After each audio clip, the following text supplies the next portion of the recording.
그 사람의 리더십이라는 게 박근혜와의 대적점에서 큰 영향력을 행사하는 게 쉽지 않았거든요. 단점은 내가 아까도 말씀드렸지만 그런 다양한 이슈에 대해서 그냥 별로 이렇게 지점이 모여지지 않고 그냥 흩어져 버리는 이런 면도 있었고 저는 민주당의 뭐를 해본 적이 한 번도 없는 사람이지만 잘 알기도 하는 사람이에요. 근데 민주당의 이너서클 뭐 이런 거 생각하면 우리나라는 보다 더 압니다. 일단 저번에 이번 대표 선거 토론할 때 보니까 윤영식 뭐라 그러더라? 정치 486하고 생활 486이 있다고.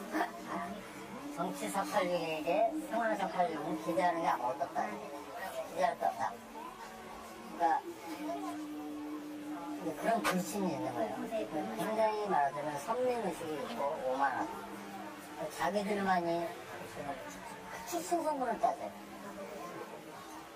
저 사람 어제학교 나왔고 운동할 때 그래서 몇 년 반에 살았냐고 얼마나 중요한지 얼마나 중요한지 모릅니다. 근데 그게 문제가 되고 그것이 바깥으로의 소통을 막는 거예요.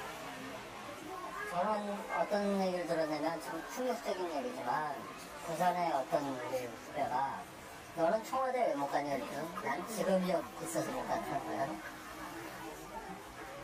사람아 이게 뭔 소리냐. 그때 직업 없는 새끼부터 먼저 갔어요. 자기는 어디 회사 다니면서 일하면서 정치했고 그러니까 우리가 진짜 80년대 학번 팬락번 그때 딱 보면 우리가 수석 밑에 막 전대협소대가 이렇게 가면 그때부터 굉장히 정직화되잖아요. 그때부터는 이게 말하자면 대학 시절부터 이미 정치화되어 있는 거예요. 총학선거를 하려면 얼마나 수입적 선거가 돼야 되냐면 사실상 5%도 참여를 안 해요. 그러니까 이게 강도한 뭔가 틀이 돼가지고 이게 민주당 내부에 또아를 틀었고 그 다음에 이번 같은 경우에도 이제 예를 들어서 한 대표님 이제 대표가 된 다음에 임종석이를 이제 30년 시켰잖아요. 임종석 같은 경우는 지금 보좌관이 돈을 1억 얼마 받았다는 거 아니에요? 그걸 국민이 믿을 사람 아무도 없어요. 막말 얘기하면 일반 상식으로 보면 보좌관이 받았으니까 책임 없다. 그래서 조금 문제가 있죠. 자, 그런 식으로 이제 첫발부터 내딛기 시작하면서 이게 뭐 이상해지네? 내가 밖에서 봐도 언론인의 입장에서 봐도 뭐 이상한데? 또 이상하게 가는구만. 근데 문제는 뭐냐면 이들의 과거를 보면 굉장히 대선 인물 중심 사고를 한다는 거예요. 이번 대선은 누구를 해야 된다. 그래서 저는 2007년에 대권을 놓친 첫 번째 원인이 뭐냐면 열린우리당 내내 대선 주자 촬영을 한 거예요. 정동영은 정동영대로 누군 나는 누가 맞다. 누가 맞다고 하는 거예요. 뭐를 해야 된다는 거는 하나도 안 하고 누가 맞다라는 말만 먼저 하는 거야. 그럼 뭐냐면은 우리가 왜 해야 되는지를 먼저 얘기해야 되는데 무엇이라고 하는 상품을 먼저 들고 얘기를 하는 거예요. 이건 마케팅에서 먼저 실패하는 거예요. 그러니까 누가 그러던데요? 아이폰을 들고 있으면 내가 자부심을 가진다는 거예요. 왜 들고 있느냐? 뭔가 그 가치를 먼저 얘기를 하고 그것을 충족하는 것이 아이폰이라고 얘기를 하는데 갤럭시를 꺼내놓고 이것이 CPU가 뭐고 이걸 한다는 얘기예요. 그러면 이 니트가 벌써 떨어지는 거죠. 이미 다 아는 거예요. 그래서 저는 우리 당이 성공하려면 일단 인물 중심 사고에서 벗어나야 돼요. 누가 들어오더라도 우리 당의 후보다. 시스템을 만드는 거. 그것을 합의하는 거. 그리고 그래서 1등이 2등을 배려하는 그런 자세. 2등을 배려하지 않으니까 2등을 할 수가 없죠. 1등을 안 하면 남는 게 없죠. 그러니까 예를 들어서 당대표가 바뀌면 당직을 하나씩 뽑고 지역위원장을 뽑고 하는 거예요. 그리고 그게 또 열린우리당 시절에 9명이 바뀌잖아요. 근데 이번에는 더 하거든요. 지금 뭐 무슨 뭐 갑자기 뭐 당이 생기지 뭐 8일 만에 당을 하나 만들어가지고 합당을 해가지고 당대표를 만들었더니 총선 끝나자마자 바로 관두고 비대위원장이 하나 생긴 거 아니에요? 비대위원장이 원내대표고 어떻게 해가지고 끌고 가면서 지금 이제 당 선거를 치르고 있는데 치르는 과정을 보고 있으면 투잡하기 일단 진짜 이렇게 문제는 리더들에게 있는 거죠. 근데 내가 저번에 우리 어떤 동기 하나한테 그랬어요. 야, 기계로가 제일 큰 개본 거 모르냐, 너네? 너네들 그렇게 병신같이 정치를 하느냐? 기계로가 가장 큰 개보야. 너네들 좀 젊은 놈들이 뭉쳐가지고 이 당은 이렇게 해가고 안 된다고 한 번 좀 데모 좀 해봐라, 당 안에서. 네 공천에 겁먹어가지고 좋으니까 계속 말리는 거죠. 나 공천 안 받은 좋으니까 하고 싶은 말 해보자 이거야. 어? 하고 싶은 말 해봐라 좀 모여서. 어? 청년들하고 그런 얘기를 했다니까. 당신들이 가서 성명 발표하면 이 당에서 아무도 거절 못한다. 청년들에 갖고 한 100명이 모여가지고 민주당은 이렇게 해가지고 이것이 문제니까 이렇게 바꿔야 된다고 딱 얘기해보세요. 그 국민적 그 지지를 어떻게 당 지도부가 거부하겠냐고요? 그렇게 역동성이 없어진 거예요. 젊은 사람들이. 그래서 저는 정말 우리 리더들이 정말 반성해야 되고 내가 아니어도 된다는 생각부터 일단 다 선언해야 돼. 내가 아니어도 돼. 그런 것 같아요. 지금 아까 말씀드렸지만 총선 이전에는 그런 게 있었어요. 현 정부는 이제 정권에서 교체해야 되겠다는 열망이 사실 있었어요. 여름에 그게 큰 여름이 있었단 말이에요. 근데 총선을 거치면서 그런 기대나 이런 것들이 상당히 좀 약화되어 있어요. 근데 저는 지금 상황이 이 상황은 맞다. 저는 느끼습니다. 근데 이 상황을 과연 극복할 수 있느냐 하는 문제에 있어서 저는 그건 없습니다. 이 8개월, 12개월이라는 시간이 이렇게 짧지는 않습니다. 가능하다. 어떻게 가능하냐. 저는 이제 몇 가지 그런 이제 제안도 해봤고 했지만 이게 참는데 사실은 꼭 이 당이라는 자체의 이미지 변화를 시키는 것이 국민들이 야, 그래도 변했어. 이렇게 이야기하기 위해서 뭐가 필요하냐. 저는 한 4가지가 필요하다고 봐요. 이게 이제 인물, 그 다음에 정책, 그 다음에 조직, 그 다음에 행태들. 이 4가지 중에서 가장 중요한 게 뭐냐면 인물 셋이에요. 가장 파괴력이 있는 게 인물 셋이에요. 그 다음에 정책 셋인 역시도 그런데 외국 정당들이 잘 써내는 거예요.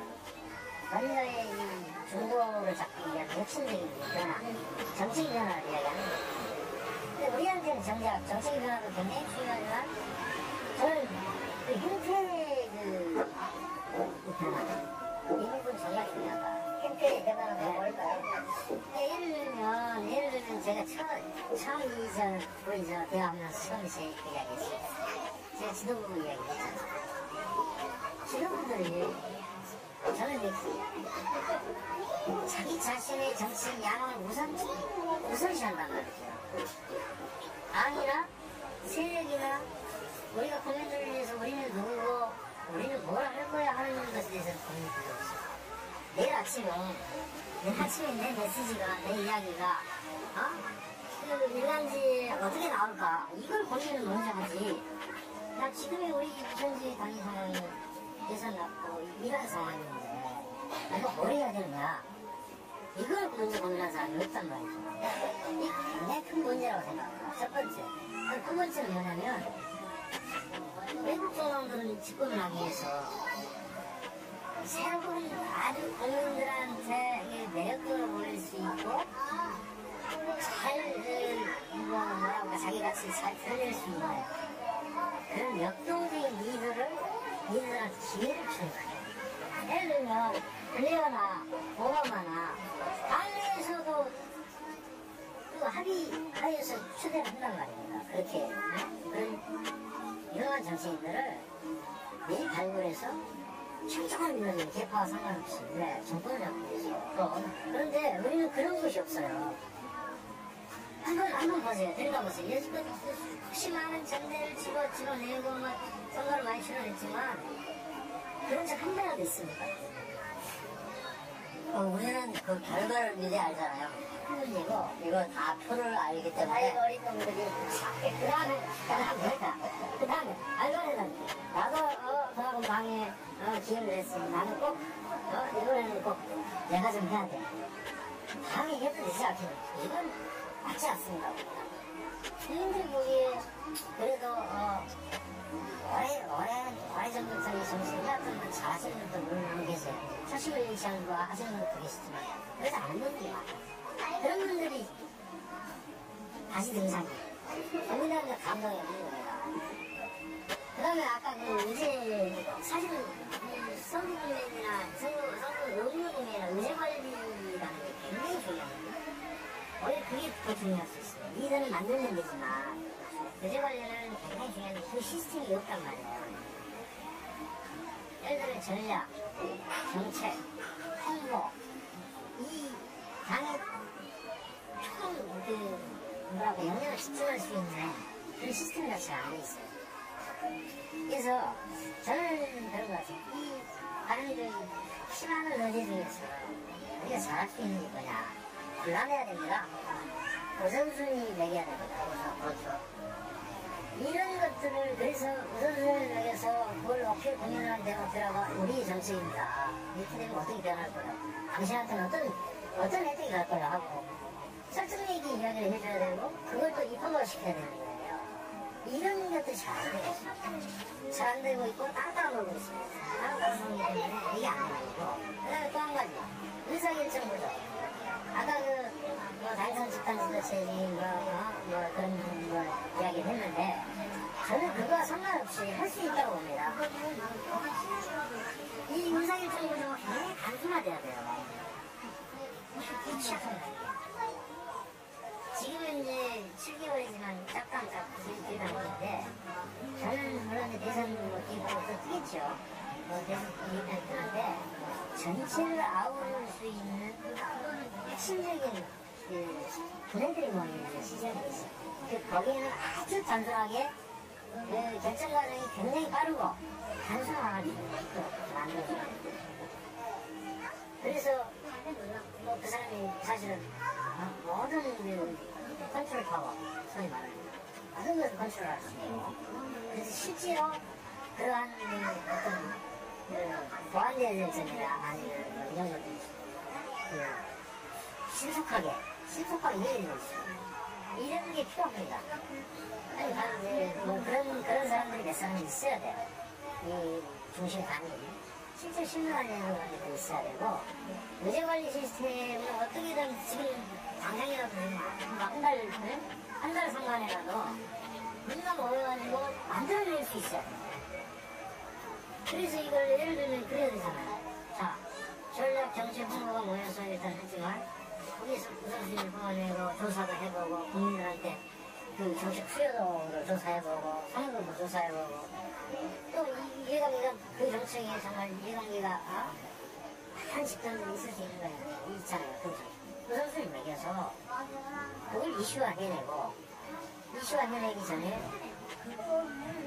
우선순위를 정하면 카피라이트라고 하나 붙여가지고 정말 국민들이 원하는 그런 말로 바꿔서 쉽게 설명을 해주고 우리 지지하는 이런 것들이 필요한데 못하고 있는 거예요. 시급한 일임에도 불구하고 왜? 지도부가 고민이었기 때문에 시급하다고 생각지 않아요. 지금 준비 아무것도 안 돼 있습니다. 그렇게 하자고 해도 안 합니다. 왜? 그건 원로가 맡겨있든지 아니면 지도자 스스로 인식이 부족합니다. 둘 중에 하나죠. 그러니까 이제 우리 합당 하고 이제 한국으로 다시 앞으로 때 합당을 이제 새롭게 될 때 생각은 당무기획 쓸 수준의 뭔가를 외부에 만들어야 되겠다. 그러니까 지도부가 합의해서 여기서 나오는 꼭 갖는다.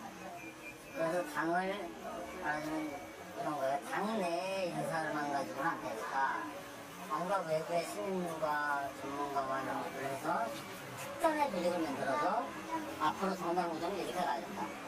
이런 것들을 바깥에서 딱 하면 받아줘야 돼. 앞뒤로 약속하고 만들어줘야 되고 당이 지원하고.